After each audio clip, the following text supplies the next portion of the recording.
Assalamualaikum everyone! How are you? Magluluto ako ng sopas para sa aming dinner ngayong gabi.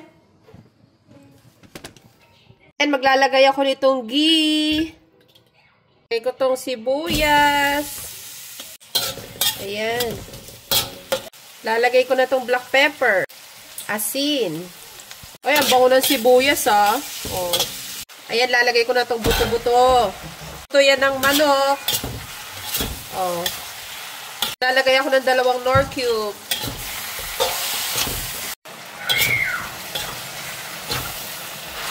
Ayan oh.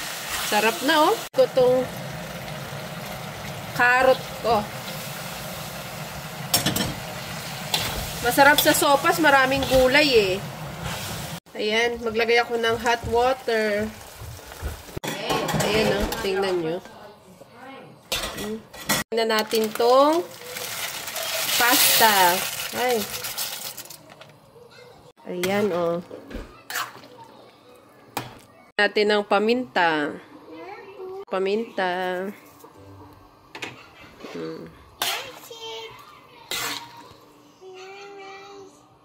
Tingnan natin tong repolyo.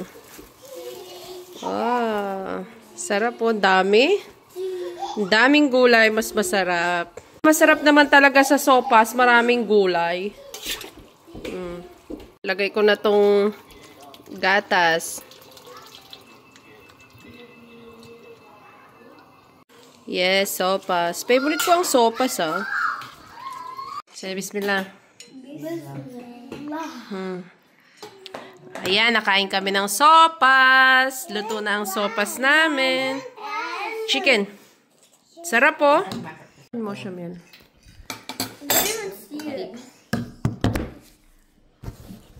Ayan. Let's eat. Bismillah.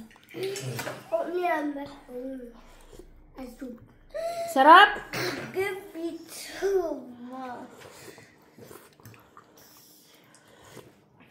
Oh, we enjoy namin tong sopas na to. Ha? Sarap ito sa Pinas.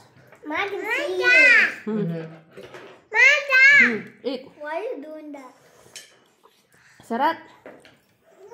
Ang daming gulay, repolyo. Ah, sarap talaga. Siya, yun lang. Assalamualaikum. Jazakallah khairan. Bye!